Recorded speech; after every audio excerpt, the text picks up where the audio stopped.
regardless of that, if you're sitting back and chilling out, enjoying yourself, I hope you're having a good time. This is going to be a long video, so I'm excited to see how this one goes.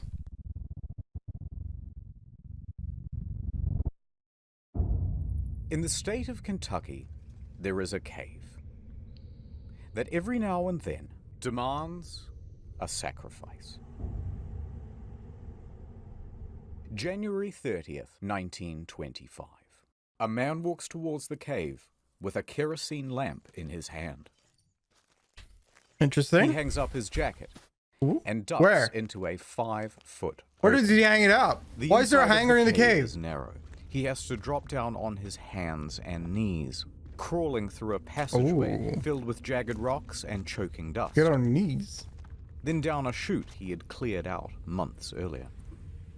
All of the daylight is gone from here, and this lantern is his only source of light.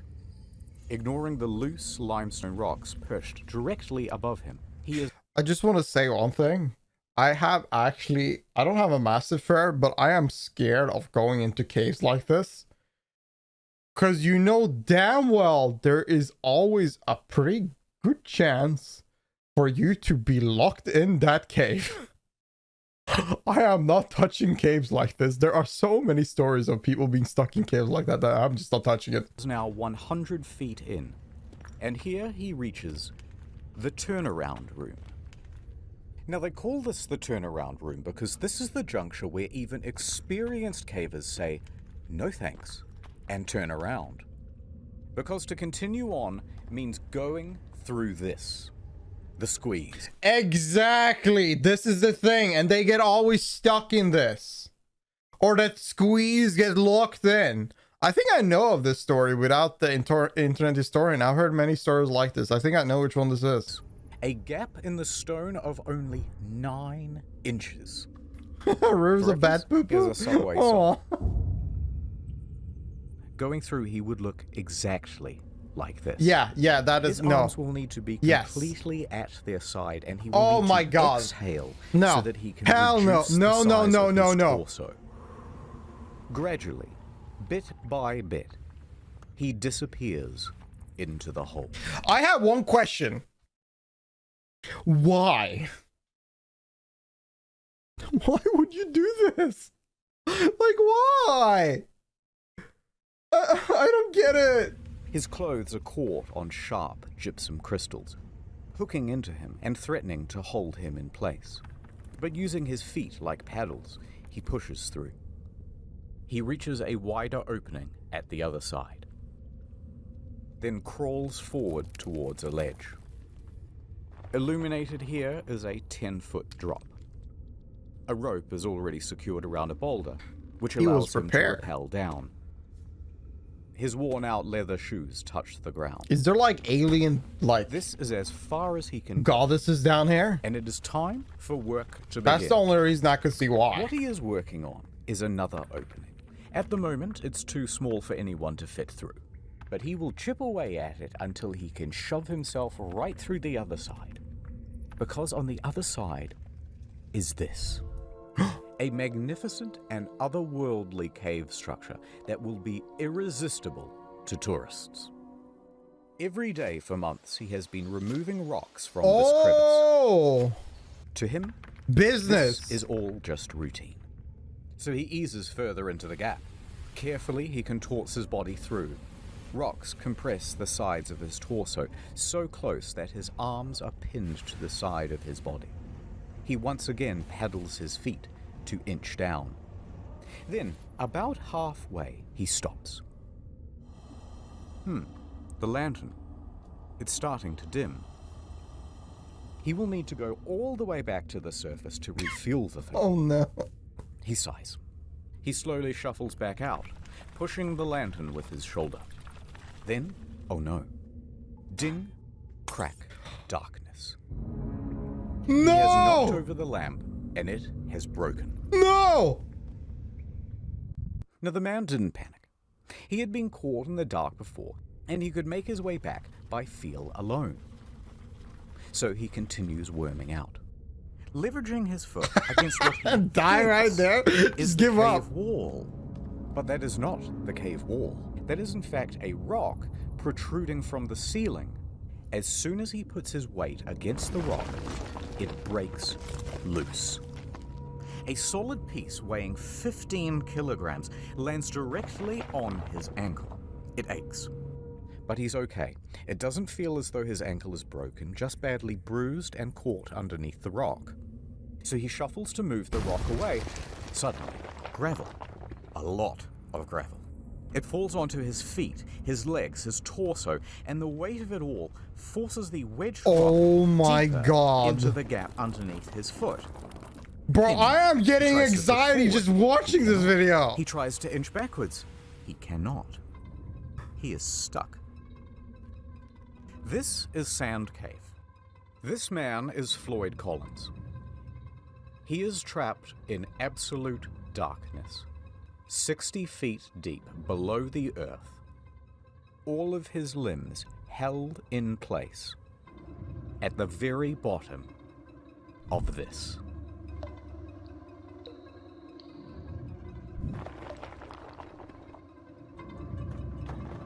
What the fuck?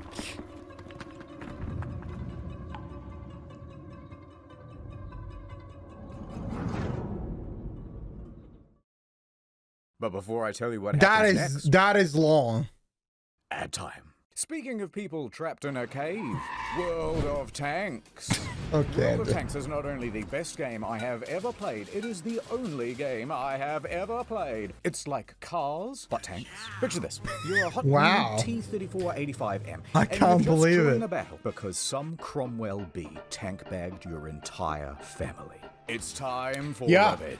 The good You thing must about use tanks strategy. is that You must tanks can use teabag. You must use your wits to defeat So if your you don't want to be enemy. teabagged, well, Use here you go. long Here's the range or short game. range. It's available on console, but I want you to get it on PC.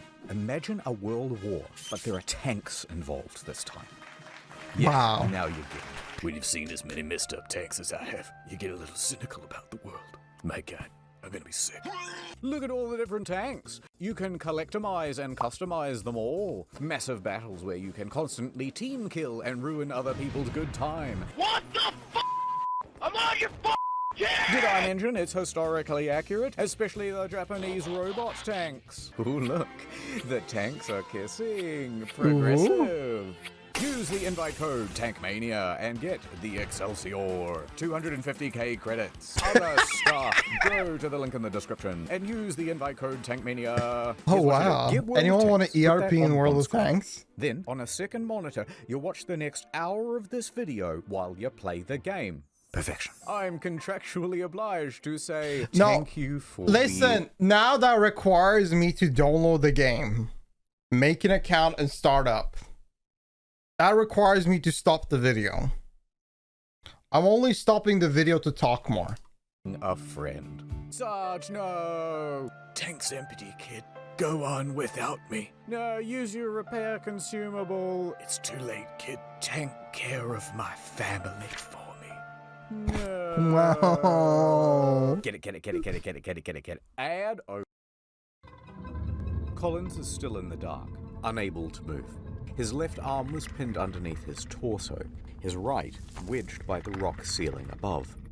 Beneath him, sharp crystal shards dug into his skin. Ice thawed, traced across the ceiling, and dripped down directly onto his face, pooling underneath him.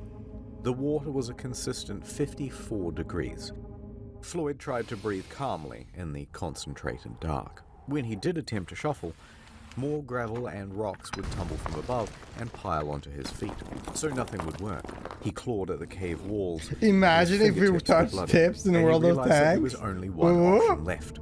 Call out for help. But wait.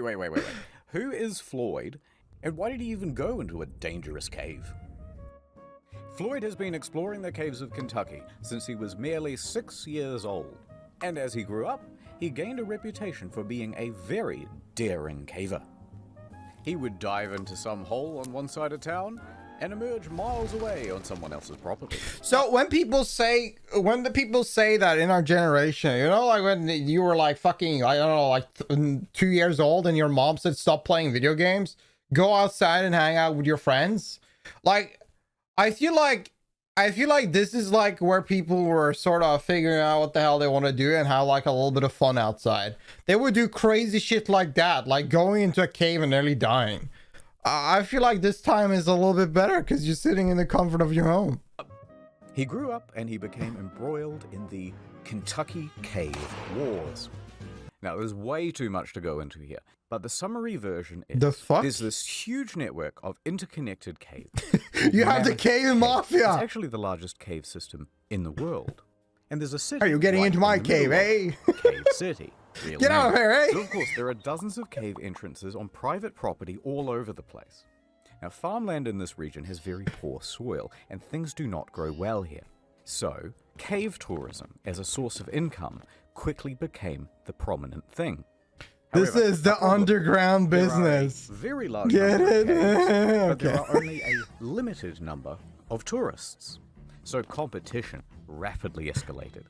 Visit my cave. No. Visit my cave. Big signs were erected saying, tourists, come to me. Mine is definitely open. Mine is the best.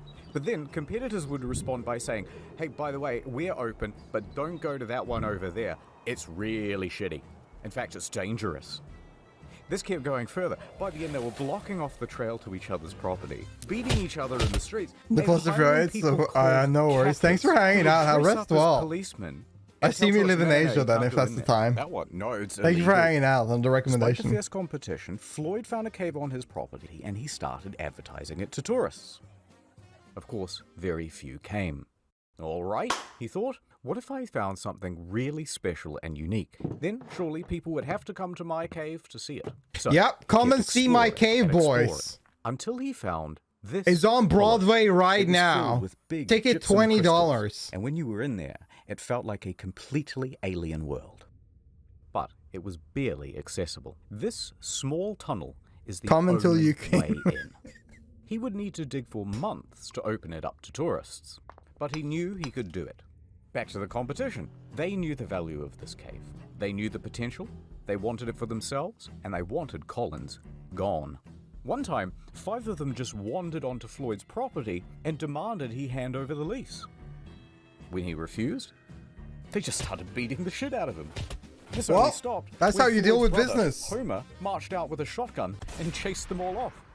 But Floyd was not deterred. He spent 12 hours. This is America, baby. You should have shot him. Get rid of the competition. Clearing gravel and stone, chipping away at that passage. He would open it up to tourists, make Actual his Wild cave an West, incredible exactly. attraction, and make his dreams come true. The time was so much simpler. All you did was like open up a cave, get through a cave, like get the gravel up, work for a month or two to open up the cave, and then you just start selling visits to the cave. Easy clap, man. What a life. Is anyone there? So there's Floyd in the dark, yelling out for help. He's at the start of a very tiring loop. Sleep, wake, yell. Sleep, wake, yell. Hours passed. His voice gave in. Arms tingled numb. Pain radiating up his ankle. Here he remained in the dark for the next 23 hours. Absolute torture. Quickly you might wonder, how come no one's come for him after 23 hours? How would they know? Well, Sand Cave resides on a 200-acre How would they farm. find him? There are several homes on this property with other families. One of them, of course, is Colin's house, where Floyd's father, Lee, resides. Now, Lee and Floyd constantly get into fights about how to run things. Lee wants his son to concentrate on farming, and Floyd wants to concentrate on cave tourism. Arguments would often get heated. And Lee was also a bit of a drunk. It was doubtful that he would even notice if his son Floyd was missing. Also not helping things, Floyd regularly lodged at 2 other homes on the farm. So when he didn't return to one host, they would presume that he was staying with the other. Oh, Lord. And, even worse than that, he had recently spent 30 hours in a cave. So disappearing for this length of time wasn't seen as abnormal. Regardless, around the 23-hour mark, a few locals started to suspect that, hey, something might be wrong, and they went to check up on him. And here, they spotted his jacket still hung up. unusual. They went deeper. However, there was only one person small enough to make it as far as the turnaround room. This was a 17-year-old Jewel Estes. Is this our He god? refused to go into the squeeze. Is Jewel but our was close god? enough to call Colin's name. Floyd! And Collins yelled back. I'm here. Estes emerges from the cave. Okay, we know he's trapped, and we know where he is. So, locals started to gather outside. Out of my way, say a bunch of men who would each show up and take turns heading into the cave in an attempt to reach Collins. But once they reached the turnaround room, Nope. Nope. Nope. they would fail to reach him, emerging from the cave. They didn't even soaked in try. mud and cursing. Out of my way, they would say as they were heading in the reverse direction. So a few more hours passed. Word would spread around town. Dozens of locals from Cave City started to gather outside.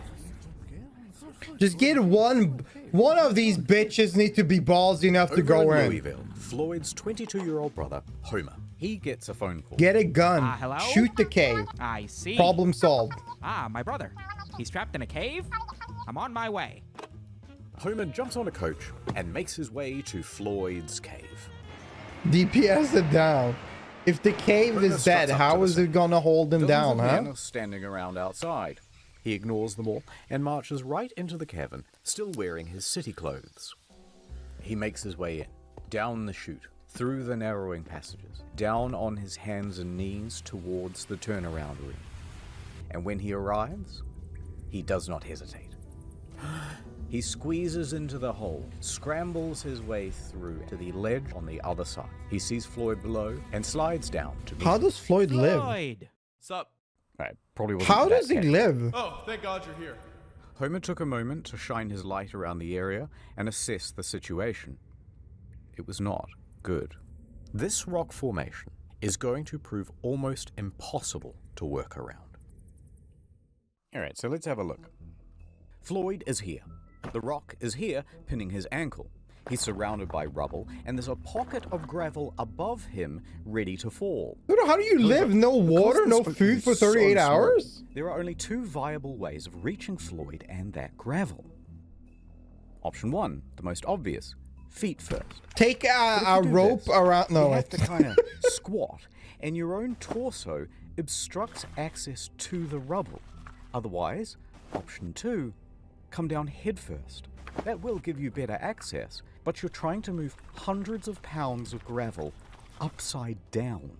Worse yet, there's barely an inch around Collins on either side, so good luck getting your arm down near Floyd's ankle. He to has actually the free him belt, from though. The wedged rock. Homer calls back to If the that- less daring wait. rescuers. wait. standing behind. I don't know how factual this situation is, but let's just say he actually had. I don't remember what this clothing piece is, but if he actually has those belts around his like upper shoulders on both sides, the overalls, yeah. If he just took two ropes binding these two sides of pieces and dragging them from the upside, he would get him out. So good luck getting your arm down near Floyd's ankle to actually free him from the wedged rock. Homer calls back to the less daring rescuers standing behind him. Quickly, some food and drink. They send it through. He hand feeds his brother a pint of coffee Thank and God. a total of 9 sausage sandwiches. Feeling Ooh. better? Much better. Then Homer went to task. He began removing rocks and Oh gravel, my tiny God. scoop at a time, with the help of an old syrup can. They still have a picture of it, huh? For the next 8 hours he toiled, first with hands, then, once enough was cleared, using a crowbar to scoop behind his brother, scraping away sharp Smart. protrusions as he went. It was slow progress. Virtually futile. As soon as he removed one rock or scoop of gravel, another would tumble from above and land in the new absence. And it was exhausting work. By sunrise, Homer's arms and back were knackered. His lungs burned. He was losing hope. Homer emerged hours later, shivering violently, skin bruised from his fingertips, but the cave barely yielded at all. However, something new.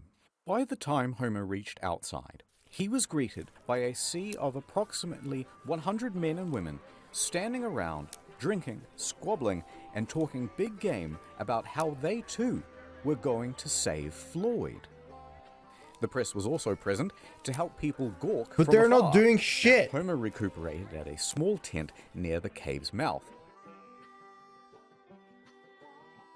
Strangers immediately crowded around him to ask innocent but, frankly, frustrating questions, and offer unsolicited, obvious advice, as well as wildly impractical solutions. "He should try untying his shoes," said one. "No, we should send him down with a contortionist who's got a mallet and a chisel. We should jerk him off, right, guys?" Yeah. All right, I made that third guy up, but you get the idea. And they That started to doesn't sound like a good argue option. about their plans. Hey, how about Just using lube him dynamite? up. One Lube click him up form so he can go insisting through. that it was a great idea. And another saying, no, the explosion will kill him, and the weight of the new rocks will surely crush him. They fought for a while until they started arguing about gas torches, which will cook him or asphyxiate him, or the gas will poison him. But by far the most common suggestion, of course, was amputation. Never mind that the foot itself was unreachable, and never mind what the blood loss and shock would do to Floyd's weakened body, and never minding even more that Floyd was strongly reluctant to the idea. Whatever you do, don't cut my foot off. All of the squabble would not have gotten on Homer's nerves, except that not one of them would just brave the damn cave and continue shoveling away the gravel. The formula was Yeah, they were always just the same. talk. Brave heroes Absolutely go in with useless. food and supplies, then reach the turnaround room and immediately lose their nerve, then dump the food just outside the hole, and then return back outside and go, "Oh, absolutely. No," he says, "Thanks for the food. Thank you so much. Yum, yum." No one would go through that squeeze. Dozens more men would try. All of them would fail. Pussies. February 2nd, 71 9 a.m. hours. So far, Homer has been the only person to have reached Floyd. And that would continue to be true until here we are. By the way, remember through this story, his brother is not into this business. All the other guys that are skipping that turnaround hole, they do this business for a living. They go through these holes, they go explore caves all the time. But they don't even dare to go around that pole. Well, this guy that has no experience within this does it himself easily. At the Louisville Courier. Floyd's There's brother is a spirited giga, young Chad. newshawk named William Miller. He's talking to his boss, and he's trying to convince him that it's a great idea for him to cover the story of the man trapped in the cave. Listen up, boss. I'm hearing talk of a man in a cave. He's stuck down there, and I want to get down there too. Get to the nitty-gritty, you hear? This is an opportunity for some good PR, Miller. I'm in. But I want us to sponsor that rescue. Picture this. Man saved from cave by Louisville Courier, the finest newspaper in the state. That'll drum up plenty of business. 24-carat idea, boss. I'll make it happen. I'll get down there toot sweet. So off Miller goes to Floyd's cave. Back over at the cave, Homer is sitting outside trying to recuperate as Miller wanders up. He glares at the man in his city clothes and answers every question with either a grunt or a one-word answer. Yeah. Sure. Finally, he gestures to Sand Cave. Listen, you want more information? The hole's right behind me. Why don't you go take a look yourself? Now, Miller is only 21, but he is a slender and determined man. He takes on the challenge. So he removes his suit, drapes himself in coveralls, and grabs a lamp. Miller slowly enters the cave. He finds himself stepping in puddles and having to correct his balance against the ever-softening walls. These were accumulating problems thanks to the gawkers outside who had lit campfires all around the entrance. That caused snowmelt, and the stable environment of the cave is starting to shift. But Miller makes it further than most. And all that's left is that final squeeze, and he's there. He stops. He takes a moment and decides to call out to Floyd. Floyd! Hearing there is someone on the other side, he feels ashamed not to try, so he closes his eyes and moves forward. His slender figure begins inching through. The crystal gypsum cuts into his elbows and tugs at his clothes. He gets snagged. He's spluttering through the pools of muddy water. He stops, collects himself, and pushes on. He can barely inhale. If he gets stuck in here, he can only hope that someone else can come in from behind and pull him out by the legs. But eventually, he makes it through. Fantastic. He's now standing on the edge of a 10-foot pit, and he clumsily bumbles his way down. He sat right next to Floyd, ready to interview him. But Floyd didn't really answer any of his questions. In fact, he was incoherent. At the moment, he is sitting in a pool of water that is 12 degrees, slowly sapping his body temperature. He is dying from exposure. The cold is diminishing Floyd's mental faculties, and he can barely make sentences. So Miller took a few mental notes, and he left. Bro, he's fucked. What the hell are these guys doing? Like, they're doing this dude is actually getting fucked so hard. Back through the squeeze, past the turnaround room. Why are you interviewing him now? He is covered in mud and scratches. No way. He went through all of that to ask this dying man some questions. Yeah, let's do the interview, buddy. I see you. Why? Numb head to toe. And when Homer saw, his hope reignited. Someone else had made it to Floyd. You and me. Together, we can get Floyd out of there. If Miller hadn't gone to that cave, there's a good chance that Floyd's story would have remained an obscure footnote in the back pages. But the interviews and first-person accounts gave the audience a glimpse of something real. Fear, hope, desperation, the full range. And so from Los Angeles to New York, Floyd's story was picked up everywhere and described the Kentucky man's plight in sensational detail. It was also the era when radio became a regular feature for regular Americans. Radio allowed something new, hourly updates, letting people get engrossed into the story. So, mostly thanks to Miller, the story of Floyd over the next week would grow and grow, seemingly frothing over into every aspect of American life. The press at large would be clamoring over each other for every little extra scrap of detail they could get about Floyd. And everybody wanted to know, will this man make it? Back outside the cave, someone new enters the scene. Lieutenant Robert Burden, a thin but strong 33-year-old Louisville firefighter. Like Miller, he was able to navigate the passages of the cave and brave the squeeze. Scratched up pretty good and drenched in cold, muddy water, he managed to get through. He grabbed the rope and confidently lowered himself to Floyd's position. It was not an optimistic sight. Floyd's condition was deteriorating. Well, we've got a heck of a problem here, but I think I can get you out with a rope. Floyd nods in approval. Go on. We might just pull your bloody leg off. Just pull my leg off then. Get me out of here. Burden returned to the surface and faced the crowd. He announced, We will attempt a rope pull. Just get him out. Yeah, true. it was dangerous. It would certainly He's break had his enough. foot and could altogether pull it off. If there are jagged rocks, you'll fell at the poor man. Amongst the crowd, a doctor stepped forward. A rope pull could stretch his internal organs and cause them to rupture. You'd He's kill him. dying! But Floyd is dying of exposure down there. The situation is becoming desperate. Burden put caution to the side. It's either this or he's dead. It doesn't matter. Now we try brute force.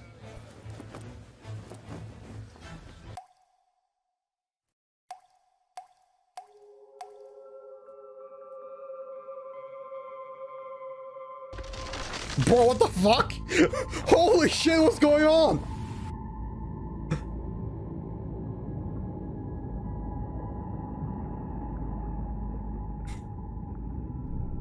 Bro, I'd be terrified. What the fuck?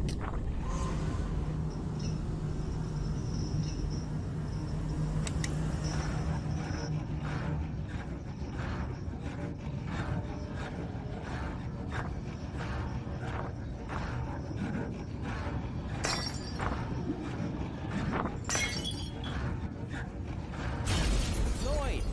Floyd! We're here. We're gonna get you out of here. After 79 hours in the cold water, he is delirious, fading in and out of consciousness. Homer gave his brother some coffee and fed him a couple of ham sandwiches. That warms him up and gives him a bit more energy, and he comes back to lucidity. Oh, much better. I'm gonna put the special See, harness like around coffee you. is the Vernon life and brew Miller. for They're humans. here too. We got 3 It's our life boys elixir. right up the cave, and they're all ready to pull as hard as they can to get you Too out of dang, here. man. Floyd was frightened. I'm not gonna lie, it's gonna hurt. He gave his brother some whiskey and a strong sedative to calm his nerves, and also to help him withstand the shock in case his foot is destroyed. Floyd took the opportunity to appreciate being surrounded by friends and family. Go on. Do it. All right, strap him up. Homer tied the harness around Colin's chest and knotted the rope. Ready? Above, Miller is crouched at the top of the pit. Ready? Burden clenches the cord from further up the cave. 3, The rope goes taut. 2, Do it. Holy shit. 1. Oh! Oh! Instinctively, Floyd Oh! gasps. The force of 6 men pulled against the clutches of the cave. Floyd began to scream. Oh my His god. body was being pulled up from the Oh rock. my The god. gravel was beginning to shift. Burden clenched his teeth. Oh, harder! Floyd screamed harder as well. Now, Floyd was trapped in a supine position, but the direction of the rope caused an upwards force that wrenched him vertically. His torso was being compressed and bent against Oh the my ceiling of the God. trap. It would kill him. Floyd's screaming intensified, and through gasps was begging them to stop. The screams filled the echoing cave, but it did not stop. The agony continued, on and on, with no progress. Enough! Enough! You guys are killing him! Homer pulled in the said opposite stop. direction to give his brother some reprieve. Somehow, Homer mustered the strength to altogether wrench the cord from the other men's hands. The rope went slack. Homer, Floyd, and the rope lay limp on the cave floor, panting and exhausted. No progress had been made. The cave would not let this man go. Dude. This The futility positioning of the cave situation is just sank so in, and all bad. they could do was leave for now and reassess. Everybody was shaken by the experience. Burden fainted as he crawled towards the exit. Most of the other men had to be carried away. Outside, the crowd had grown to 200. They buzzed and asked useless questions, and Homer walked dejectedly past them. He sat by thinking what he could do. The cause seemed hopeless. Homer? Then, someone showed up who could turn things around. He looked up to see a childhood friend of both his and Floyd's, Johnny Gerald. Oh shit, it's him. Gerald knew more about cave rescues than most. In fact, just that summer prior, he had helped untangle Floyd from a different snag. He was just the man for the job. All right, let me go see him. Well, look who it is. Floyd perked up immediately, Yay. thrilled to see Gerald. Yay. All right, let's see what we can do. Gerald jumped down. For the next 3 hours, Gerald went back to the original plan of prying away rocks. His stamina was good, and progress was surprisingly good as well. For several more hours, he continued, just moving stone after stone. New one would fall in its place, and he'd move that one too. By midnight, he had enough room to shift position and clear some of the gravel that was at each side of Floyd's body. Gerald would spend several more hours scooping. And it worked. For the first time, Floyd's torso was now available. Then his Ooh. hips, his upper thigh. For the first time in over 90 hours, Floyd was able to wiggle his arms, his hips, and even that trapped right leg. Oh my it was very god, painful to do. progress. In That is one session, huge. Gerald managed to move a half-ton of rock. What but there a was still a lot legend. more to go.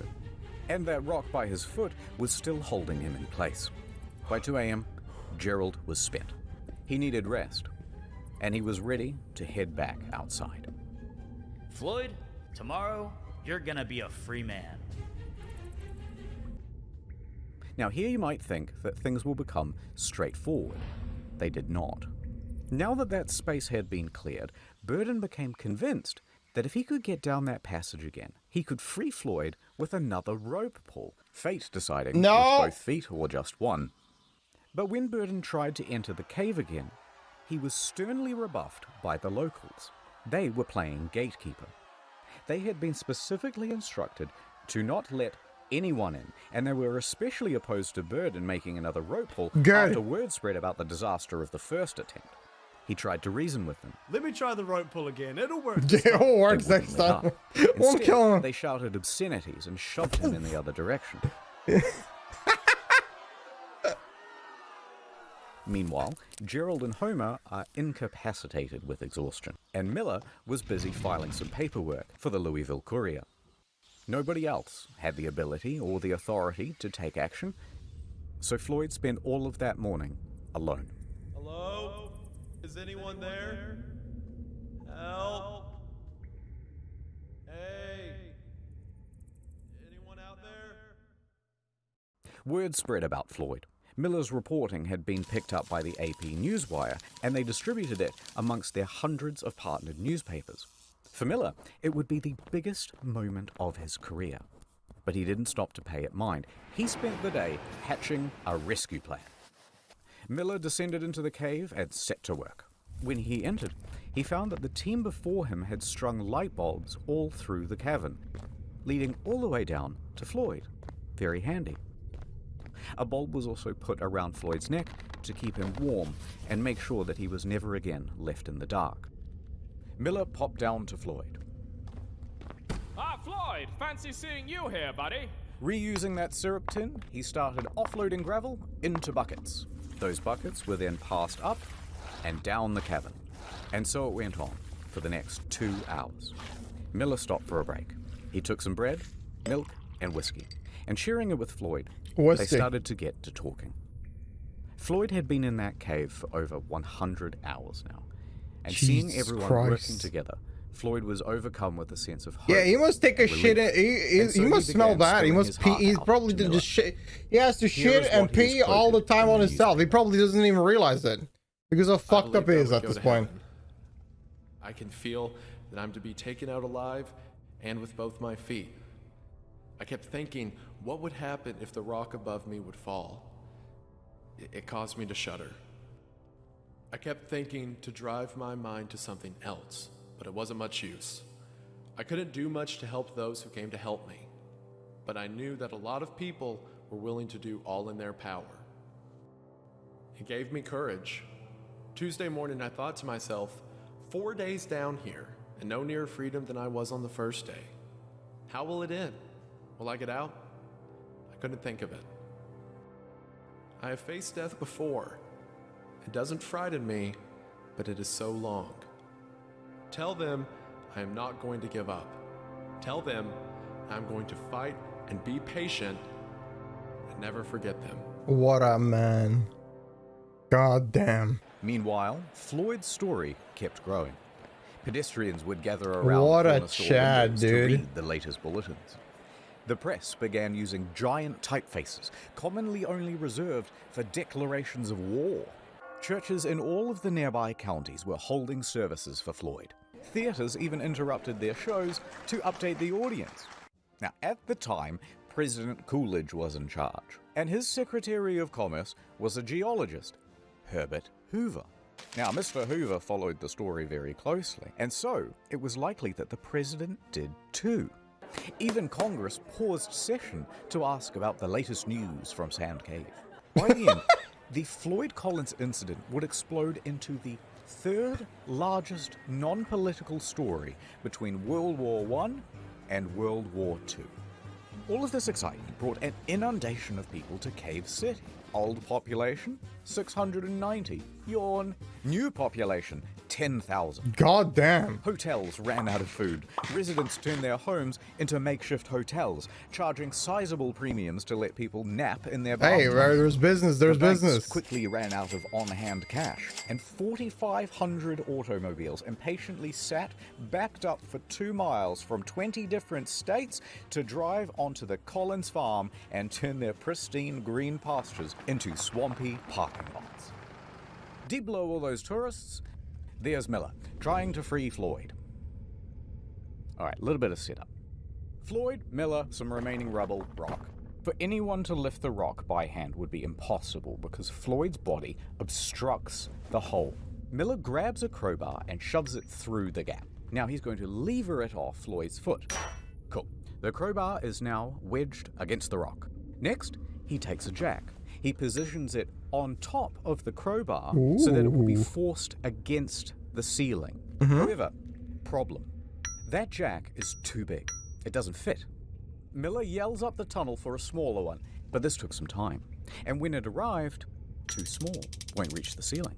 But instead of sending for another one, Miller takes 2 blocks of wood and bolsters them underneath the crowbar. Right, so the crowbar now sits higher, it fulcrums against the blocks, and the jack is sitting on top.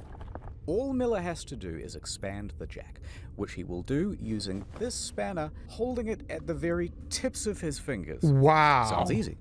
It's not. But that's the plan. Let's get him out of there. He turned the wrench, the jack expanded, and the crowbar took strain. The whole thing slid apart with a pang. Floyd wasn't hurt, but Miller was contorting and exerting his whole body from back to fingertip. They tried again. Same result. Miller tried a new angle. Maybe this time. The jack pressed. The tension increased. And this time, the rock moved. It fucking moved. Oh! With each turn, the stone shifted a little more. Miller's hands shook with adrenaline. Holy! His face and body dripping with sweat. Pang. Bro, this is insane that they even managed to get, like, getting closer to getting me out at all. Wow. Colin's foot. You'll get it next time, Miller. Try again. Miller did. Again and again. Adding blocks, taking them away. Determination. Changed the jack Holy position. shit, the Every determination angle, here. While Floyd was there, cheering him on. Yay. For the next 4 hours, he tried. No progress. Wow. Miller was exhausted. He couldn't do this on his own, but he was the only one slim enough to get in through the gap. The group decided to concede for now and return to the surface. They would take just a small break, but it looked to everyone like there was a clear way to get this man out. So Miller and Burden crawled back through the mud and the wines of the cave. As they made their way through, the cave was visibly sagging. The ceiling seemed lower. Parts were harder to navigate than before, especially now with their bruised and purple hands. But they made it outside to the fresh, early morning air. There's too much, like, And here is where activities they going greeted with outside. a new sight. Dozens of soldiers. What? The National Guard had arrived. In addition to the National Guard, a new figure was joining the story. Henry Carmichael. A bald Now, man? Carmichael was the general This is our superintendent rescue. of the Kentucky Rock Asphalt Company. He had been on site since Tuesday, and he was appalled at how primitive the rescue attempts had been. Shortly after Miller and co. had exited, Carmichael sent 2 men into Sand Cave to assess the structure's stability. They soon came back with a report. It was not good. Near the final squeeze, large cracks had formed. The ceiling was beginning to droop. Alright, so the following is a recounting of events from one of Carmichael's men, Casey Jones. Casey and another worker spent about an hour in the cave, surveying its condition, looking at the boards, the ceiling, the stability of the walls. He continued deeper towards Floyd. He was fighting against his nerves. The shifting of the rock pinged his every instinct to flee. But he heard Collins moaning ahead, so he pushed himself on.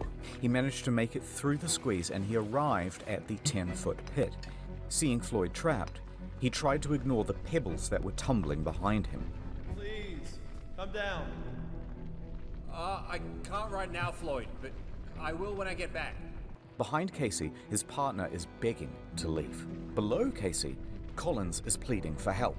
Please, I'm so thirsty. Okay. Casey slid headfirst into the pit and hastily ladled Floyd some coffee. But Floyd rejected it. No. Rumbling intensified from above.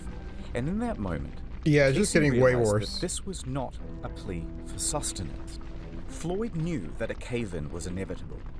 Scared and approaching his 5th day trapped, he was completely at his wit's end. He knew he was about to be trapped in that cave, and he didn't want to be trapped alone. For God's sake, Casey, come on, you'll get us killed. Stay with me, please. Don't leave.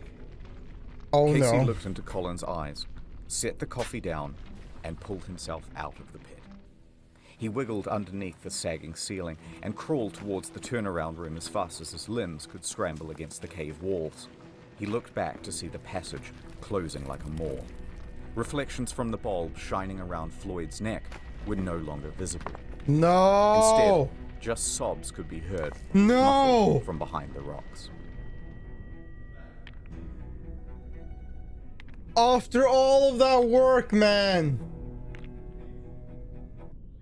Miller and Burden awoke in the late morning, confident that today would be the day that they saved Floyd. They had some new equipment too. Some wire to wrap around the wooden blocks to prevent them from slipping. And they changed their mind about that acetylene torch. They'll use it to burn away 2 rocks that had previously blocked their way. But when Miller got to the turnaround room, all of that optimism left him. The entrance to the squeeze was now just a pile of debris. Fuck. Miller froze, staring at it for a long while. Then he sighed and did the only thing he could think: attempt to move some of the stones. But each adjustment led to more rocks just tumbling down and landing in that space. He persisted until... crash. A large chunk of clay landed onto his feet. Recognizing the danger, Miller returned to the surface. 15 minutes later, he emerged from the cave with a bloodied-up nose and bruises down his back and shoulders. Burden caught sight and races over to him. Miller just says, "For God's sake, just don't let Homer or anyone else back in there." Now, he didn't actually need to worry about Homer going back in there because he was sidelined with illness. But he did, however, need to worry about Gerald because he was furious. Gerald had warned everyone that putting dozens of people in Sand Cave would cause a collapse. It certainly did. The rest of that day would be wasted, as men threw blame around and screamed at each other about how to handle the cave-in. Oh my god. Floyd spent the rest Fucking of that humans, day man. All we do is alone. blame each other. What the hell is this? Don't listen and blame each other when things goes wrong. What the hell? The surveyors continued checking the cave throughout the day. By the evening, Carmichael had ordered everyone to an assembly. Gerald took the floor. He was going to try one last daring rescue. He boldly announced his plan and an ultimatum. Listen up. There's death down there. The walls and ceilings are crumbling. Unless you're determined to take the biggest chance you ever took in your life, tell me now and stay outside. Next, they told all the Gawkers to get the fuck out of the cave, clear off. And over the next 8 hours, Gerald would enter and leave Sand Cave at least 5 times, Alone? chipping away at that pile of debris. In the woods, men sawed trees and chopped logs to shore up the cave walls. Underground, the crew reinforced cracks and wobbling boulders with fresh strips of wood. Gerald assessed that about 4 barrels of rocks would need to be moved, and piece by piece, they made that happen. Steadily, they managed to move enough rock to allow Gerald to get within earshot of Floyd. Hey! Hello! I need food. Bad news. We can't reach you. But hold on. We're coming. Stone by stone, they continued. After a few hours, the light of the bulb around Floyd's neck was peeking through. A couple more hours, enough room for Gerald to squeeze through. Holy. Okay, that's enough. Floyd, I'm going for now. But when I get back, I'm gonna get you out of there. Exhausted Is this Farley but still trying? determined, Gerald crawled back up the cave and marched to the men huddling outside. Gather the equipment, and in an hour's time, it's gonna be me and Floyd coming out of that cave. Let's come together, brother. Gerald entered Let's Sand Cave go. for his final time. The walls had been reinforced, but mud and water was accumulating everywhere. He waded through it and pressed on past the danger of the sagging ceiling. With determination on his face and a grease gun clutched in his right hand, he scrambled towards Floyd. But before the final squeeze, he stopped. It was all gone. The cave ceiling had crumbled once again. Gerald stared motionlessly at the pile. Then he began to yell. Floyd! A rock disconnected from the ceiling and tumbled onto Gerald's head. Luckily, just a small one. He rubbed his scalp and called out again. Floyd! This Oh my time, God. a moan. It rumbled from the other side. Fearing that his friend was slipping out of consciousness, Gerald willed himself against the cave, launching the debris behind him with force. Dude, this is He ignored the crazy. pain from being struck on the head and clawed at the stone pile. He carried on this way for several minutes, until a sharp, heavy rock dropped from the ceiling No! and landed squarely on his back. No more than 15 minutes later, Gerald returned to the surface, defeated.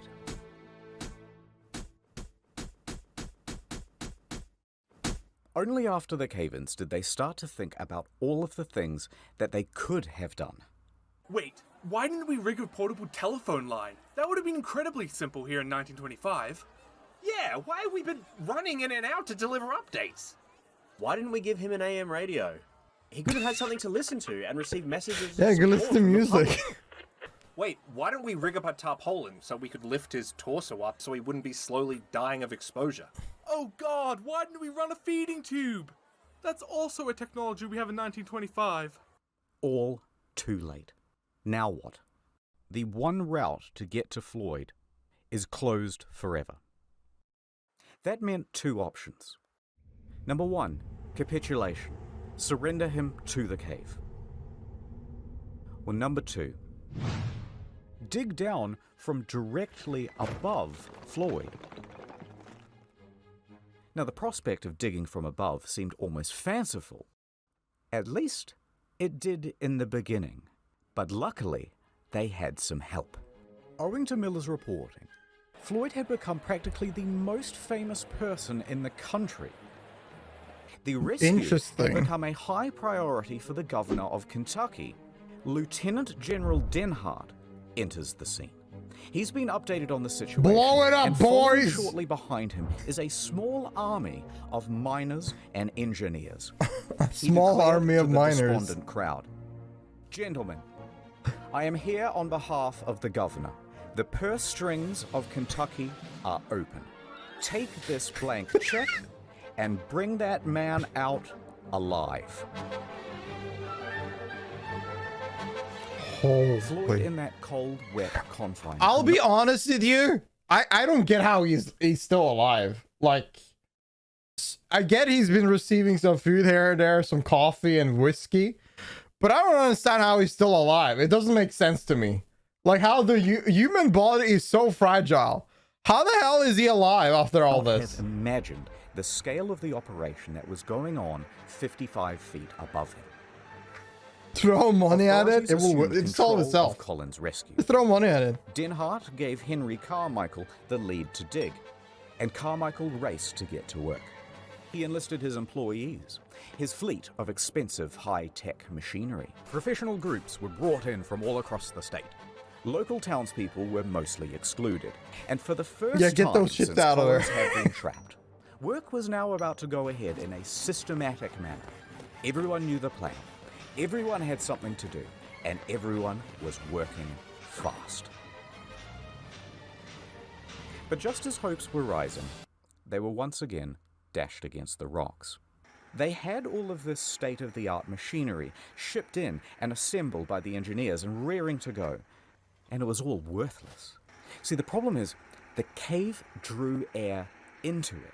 These diesel-powered engines pumped out enormous volumes of choking exhaust. Within a day's operation, the cave would be filled with carbon monoxide and just Floyd kill him. would be dead from asphyxiation. Yeah, that makes sense. Just as quickly as solutions would arise, the cave would parry them away. It refused to let this man go. So engineers and miners had wasted hours assembling everything, only to realize that they had to pack it all up and cart it away. Because the digging Why is the of a cannon there? 55 Are they actually gonna shaft blow it up? would be done with picks and shovels. I thought that was what they were gonna do to begin with. Like, pick it. I thought we were just gonna Carmichael use a didn't know pickaxe much and go about all hand with it. But he knew a lot. Take that shirt about off, quarrying. man, and just go all And he crazy. estimated that his team of 75 volunteers could dig and dredge at a rate of 2 feet per hour. If they worked around the clock, they would be digging directly into the spot where Floyd lays within 30 hours. Now, is it possible that Floyd could survive for another 30 hours? Absolutely. Let's go. The first ton was moved, and at first it was easy work. Just dirt and clay. Carmichael understood well that this was a race against time, so he watched the men closely, and if they seemed to be slowing down, even a little, they would be yanked out, and immediately a new worker subbed in. Nonetheless, the pace slowed. By 10 feet, the shaft narrowed greatly, which meant that only 2 men could work at a time. At 15 feet, they hit boulders. Pickaxes went in, and a system of pulleys and buckets had to be used to cart the rock out. Tracks were even laid to ferry the refuse to a dump site. Time passed. Hours passed. Night went to day. The day was hot. This was yet another problem, because it's early February, there's tons of ice still in the ground, and its exposure to the fresh midday sun meant that the walls of the shaft were softening and the ground becoming sodden. The pace of digging slowed. It was now only half a foot per hour. Bro, I swear to God, this whole scenario just says you have an idea, fuck you. You have a new idea, fuck you. Everything that's happening here just fucks them straight up in the ass as soon as they have a good idea and get some progress. What is going on? Most anyone could do was watch helplessly. They're getting cooked so hard, this is insane. Interestingly though, there were a lot of people on the sidelines. Floyd wouldn't have believed that the space above him had turned into a literal carnival in his honor. Vendors showed up to sell hamburgers, hot dogs, and souvenirs. Bro, Families what? sprawled out over blankets to listen to hymns from local church groups. The local mountebanks sold moonshine and miracle cures. There was even a bloody juggler. And Old Man Lee was there, walking around, shaking his jar, and soliciting donations. But where were Homer and Burden and Miller during all of this? Okay, let's back up a bit. People did not properly understand exactly how Floyd was trapped, and the news didn't help much either. So the obvious question started to arise. Why hasn't he been rescued yet? Just clear some gravel or pull a rope. How is this so hard? Motive was attributed. I heard they didn't even want to have him rescued at all. I heard that they're doing all of this for public. Here we get the fucking American treasure, baby. Conspiracy theories. Holy fucking shit. Are you serious? Publicity. And Lee's activity of Absolute soliciting donations potato. from before further inflamed rumors. I bet Floyd isn't even trapped in there. I bet it's not even Floyd. Rumors, and they got worse. Already died You know 20 what? years ago. I've heard he comes out at night, and then he just goes back It's all in the morning. conspiracy. Other rumors included I heard that after Floyd went into the cave, someone murdered him. Others said, I think they're withholding food and water from him, so he dies. This whole thing is a fraud. as time went on, it was harder and harder to ignore the hoax claims. Jesus Then, Christ. people started to form righteous mobs, claiming the whole thing was a fraud, and they started to get nasty. In fact, 2 people even went to the telegraph office and pretended to be Floyd, sending telegrams to his mother. Here's what it said. Quote, "Please contradict statements that I am buried alive in Sand Cave. Stop. Tell Pieces mother of I shit. am all right. Stop. Am coming home. Stop. Floyd Collins." You know, the thing is that you can do anything in life. This thing is happening on the side. Why do you care? Go do something else. Leave these people alone. Let them handle the work. Poor man is dying. Actually, the AP published these telegrams unquestioningly, and now word is out to the press that he isn't actually in the cave after all. He's That at Bahamas. made the authorities look foolish, and it could not go on. So, a hasty court-martial was arranged, and Homer, Miller, and Gerald were summoned. They hold one session on Monday and another on Tuesday. Lee and everyone else is cleared of charges, a retraction is written, and things carry on. Generators rumbled, pumps churned out water. Men continued working in shifts and carrying away the earth. Here they are with strips of lumber to shore up the walls. They were only 25 feet down. The pace had slowed to 4 inches per hour. In their desperation, they resorted to dynamite, but this did little to the boulders. Despite all these bleak circumstances, people's spirits were high, because everyone was keen for their turn to dig, and because they had one more thing to latch onto. He is probably still alive. Now, how do they know that? Okay, so remember that light bulb around Floyd's neck? Well, it's powered by a simple copper wire. Bare copper wire is subject to very minute fluctuations in resistance. So, an engineer rigs up a radio amplifier to this wire to read the current and see those small fluctuations. What the fuck? 5 heads, man. There they were. About 20 per minute. Oh! The rate of steady breathing.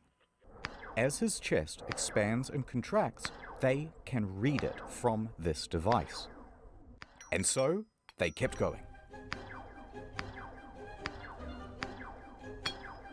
And going. And going. 30 hours was the original estimate. Now 144 hours had come and gone, and they were only at 44 feet. Then, rain fell.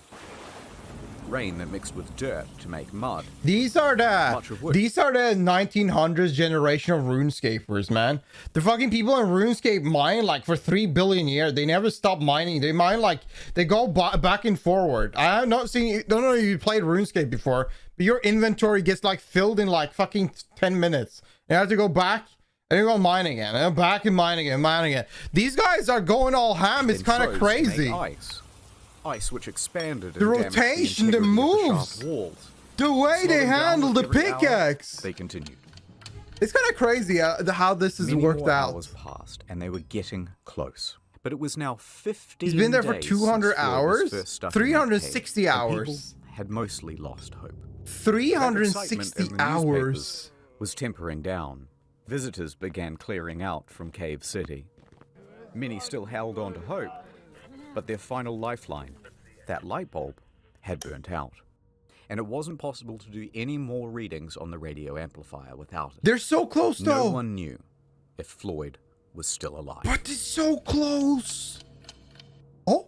Another 51 hours would pass before, finally, they reached the 60 411 hours. I'm in. Chisel.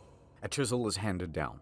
At 1:30 p.m. on Monday, February 16th, Sand Cave would open once again. For 17 days, Floyd had been trapped underground, stuck in the same position. 4 days without heat or light. 12 without food or water. But maybe the dripping of the cave water had provided him with some sustenance? There are stories of people surviving harsher extremes. Rescuers frantically tugged at rocks to widen the hole. Everybody stood by, absolutely silent, peering into that hole. Ed flashed his light into the gap, then eased himself in. Brenner aimed his light around the room, and then, finally, at Floyd. The first thing he saw was a golden shimmer. It was not the light bulb. It was the reflection of Floyd's tooth. His mouth hung open. Oh, is he dead though? Yeah. Brenner was helped out of the cave and he delivered the news. There is no way someone survives that. Dead. Jesus. A coroner would later state that Floyd succumbed to exposure and that they had missed him by just 3 days, about the same time that the light bulb had gone out.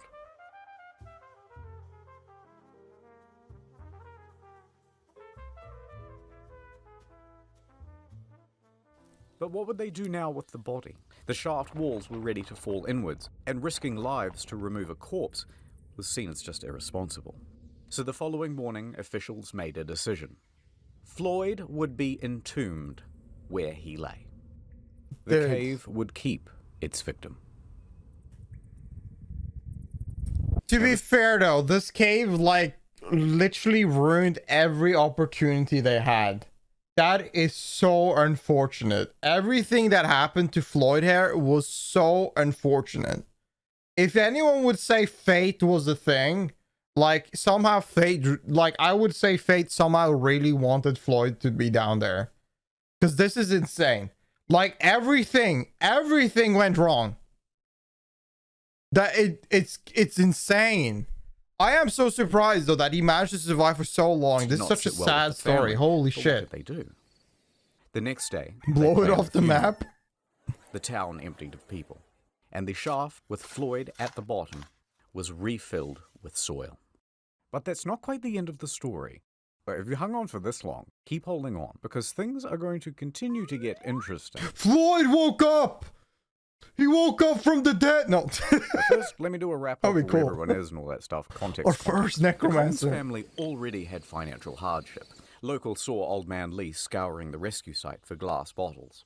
But the owner of the land, B. Doyle, and supposed friend of Floyd, was wholly unsympathetic. He erected a sign on the highway which said, 200 yards away, the body of Floyd Collins is imprisoned in Sand Cave. What a piece of shit. Then he began charging tourists 50 cents apiece for the opportunity to gander into the hole.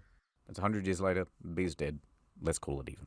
Also, remember those claims of Kentucky being an open purse? Well, the state reneged on the deal. They refused to pay many of the rescuers, and most of them went home without any compensation. Some of them did make some money out of the situation, though. They lucked into vaudeville gigs and roamed the country, giving their first-person account. Miller, however, received an astonishing offer, a $50,000 contract from the Chautauqua lecture circuit, equivalent to the better part of $1 million in today's money. He declined. He continued to work at the Louisville Courier-Journal. The following year, his coverage of Floyd's story earned him the Pulitzer Prize. Now, the brother, Homer, he needed money and he agreed to do that vaudeville circuit.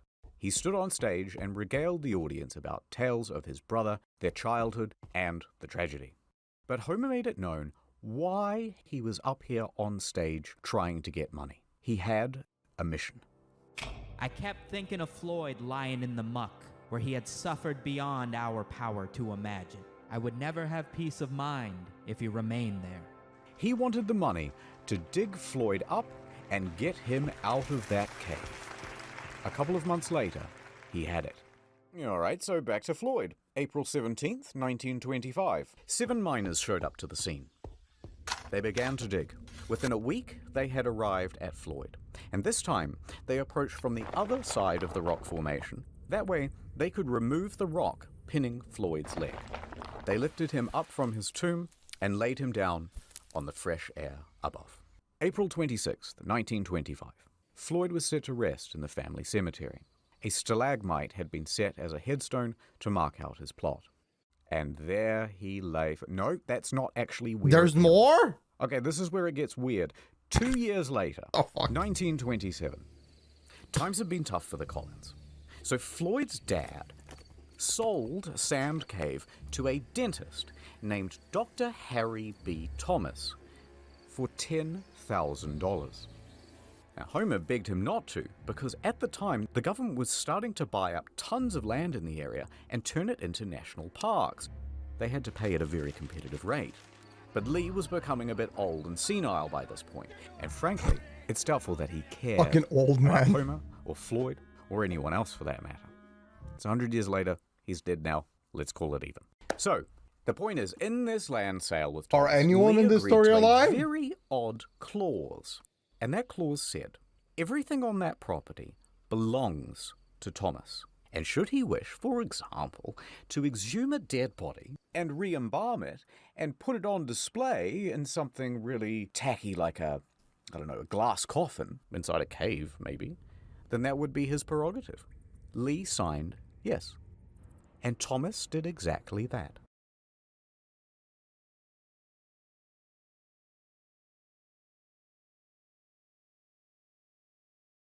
What is wrong with people?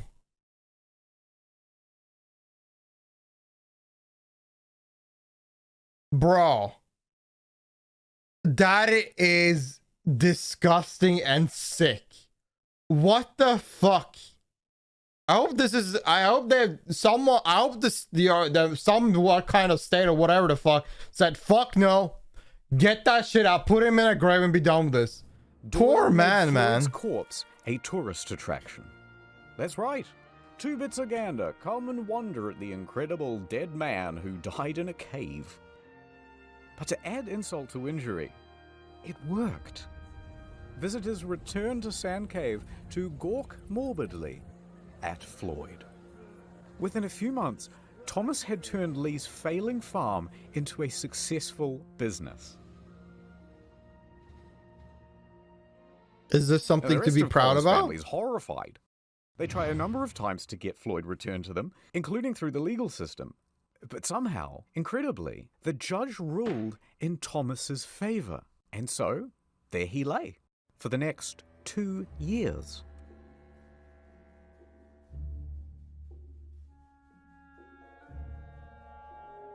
What the fuck? The cave was not done with Floyd. Until someone hatched a plan. 2 years later, it's midnight, outside Sand Cave. Footsteps can be heard rustling through the brush. Now, we don't know who these two men are, but we know why they are here. To rob a grave. They sneak inside and clamber over the rocks in the darkness. Reaching Floyd's casket, they undo the latch and throw open the lid. There is his shriveled body. They throw him in a gunny sack, and they race off into the night. For 800 yards they carry dear Floyd, like a couple of sweaty Santas about to deliver a really terrible Christmas present. Panting, Santa! Out of breath, knowing that they're going to get caught any minute, they reach the Kentucky Green River hillside.